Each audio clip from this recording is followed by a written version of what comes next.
Kaabang-abang ang Game 3 ng PBA Semifinals dahil pare-pareho ng may tigi-isang panalo ang apat na natitirang koponan. Live mula sa SM Mall of Asia Arena, nasa frontline ng balitang yan si Ian Suyu. Ian, ano ba ang dapat abangan ng fans ngayong gabi lalo na sa tapatan ng Meralco at TNT?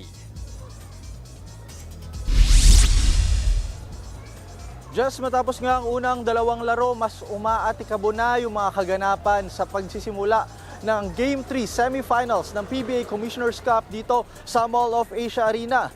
Sa ngayon nga ay magsisimula na or ongoing na yung tapatan ng TNT Tropang 5G at ng Meralco Bolts. Kasalukuyang tabla ang matchup na yan sa 1-all kaya't gigil ang magkabilang panig na makalamang sa tagpong ito. Pero ang pinakamalaking istorya ay ang tinamong injury ni TNT Import at NBA veteran Bol Bol noong Biyernes. First quarter pa nga lang ng Game 2 nang ma-injure ang 7'3" na si Bol at ayon mismo sa TNT management ay out na siya for the conference. Ibig sabihin, hindi na siya makakapaglaro sa buong serye at buong torneyong ito. Kaya naman agad kinuha ng Tropang 5G si former UP Fighting Maroons cager Malik Diouf bilang reinforcement.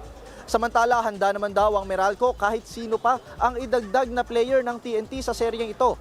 Mas methodical ang approach ng Bolts ngayon, backed by their import Marvin Jones and veterans Chris Newsome, JV Mocon at Cliff Hodge.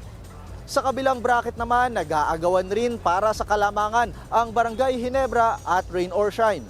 Kung ang Ross ay mahilig sa takbuhan, ang Ginebra naman mas gusto yung kontroladong pace. Naging pisikalan nga ang uling pagharap nila kung saan nanaig ang Gene Kings 109-101. Juster, maidagdag ko na lang din, nakatanggap tayo ng impormasyon, kakapasok lamang na balita, hindi makakapaglaro si Malik Diouf bilang import ng TNT ngayon. Naka-street clothes lang siya at mukhang all-Filipino line-up ang ipambabato o isasabak ni head coach Chot Reyes para sa hapon na ito. May iba pang mga ex-NBA players namang tinitignan ang pamunuan ng TNT na pwedeng pumalit sa pwesto ni Bol bilang reinforcement. Kabilang na nga dyan sina previous NBA cagers kagaya ni Darius Days, Marquis Chris, pati na rin si Chris McCullough. Pero ang mas malaking hamon ay kung paano maitatawid ng TNT gamit yung kanilang lineup ngayon na all-Filipino ang serye ngayong gabi. Yan muna ang latest mula dito sa MOA Arena. Balik sa iyo, Jess. Tingnan natin kung paano yan makaka-apekto sa laro ng TNT. Maraming salamat, nagulat live mula sa SM Mall of Asia Arena. Maraming salamat, Ian Suyu.